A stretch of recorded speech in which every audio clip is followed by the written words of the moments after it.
Hastings-Lennox Addington.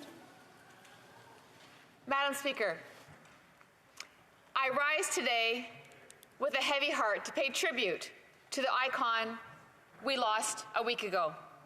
The only Canadian head of state who most of us have ever known, and a magnificent woman that many of us have had the honor to meet or see in person over the past 70 years. Her Majesty Queen Elizabeth II was so much more than just a figurehead, so much more than just our head of state. She represented an institution that has played an integral role in the development and creation of Canada, an institution whose ties to our nation bind more tightly than any other. She manifested, she personified the crown. Today, we have heard and will continue to hear many moving speeches about what Her Majesty meant and continues to mean to us here in this place and to our constituents across this great land. The crown, Her Majesty, is many things to many people, but I do believe it has a unique link to Hastings, Lennox, and Addington. Madam Speaker, I represent two counties which were founded by United Empire Loyalists, people who lost everything south of the current border when they sided with the King during the American Revolution. The Queen was special to them, and she came back multiple times to return that respect. The King had promised United Empire Loyalists and their descendants religious freedom when they came to the colonies, and had delivered on that promise over many decades, keeping the colonies safe from religious conflicts of Europe in the 17th and 18th centuries.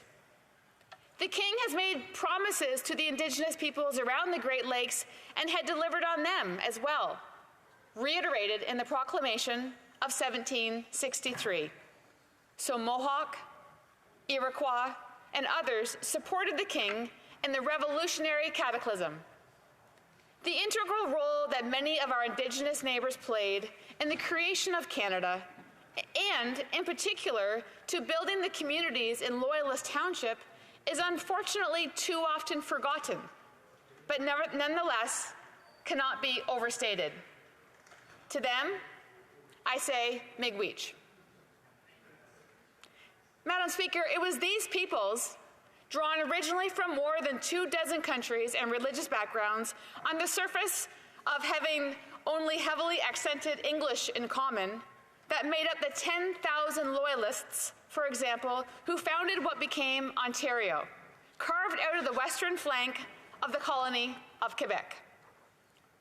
Like modern-day refugees, they came from established lives in towns and villages in what is now called New York, New Jersey, and Connecticut, as well as from other revolting colonies to start all over again here.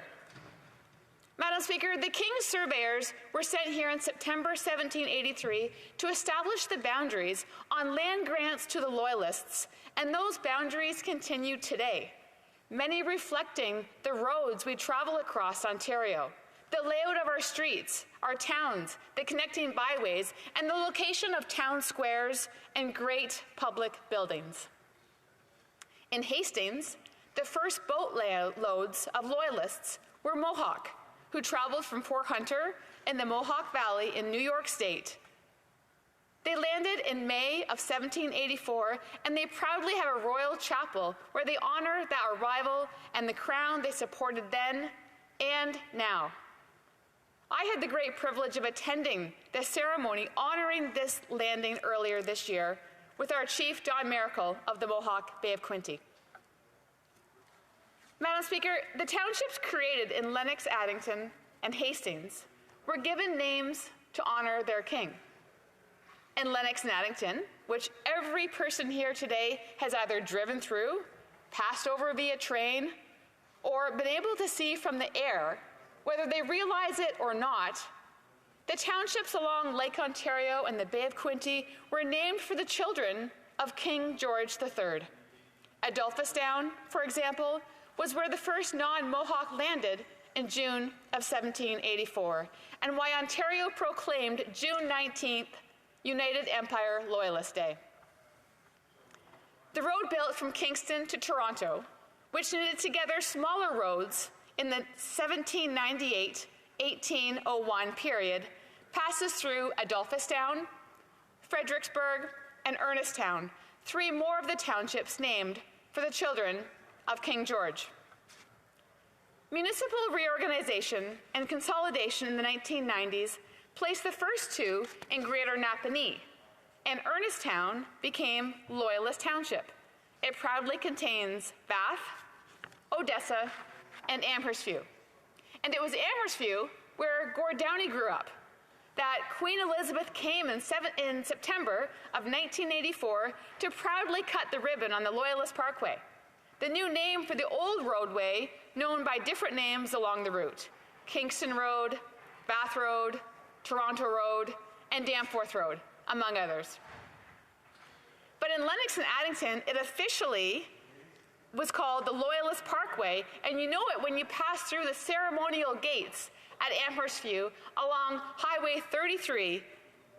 You'll be traveling over the spot exactly where the Queen was 38 years ago to, again, thank the ancestors.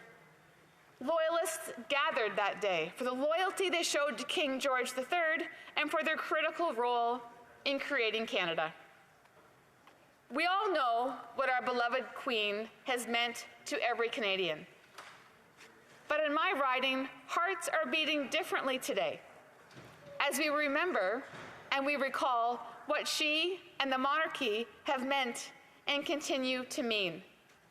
Not just in the foundation of populating of our area, or her ribbon cutting and kind words in Amherstview, or the 1973 whistle stop at Napanee, or when her yacht Britannia carried her in our waters by Amherst Island, where the Royal George escaped an American attack in the War of 1812, and not just in the local visits to next door Kingston in 1959, 1973, 1976, to open the Sailing Olympics, either which my constituents and their parents attended in vast numbers. No, Madam Speaker, the Queen was greater than all of that, an icon of service, of steadfastness in the face of adversity, the one to whom we all pledged allegiance, and the one whom we could all imagine sharing tea with. God bless her memory and our memories of Queen Elizabeth II as we honor the second Elizabethan era.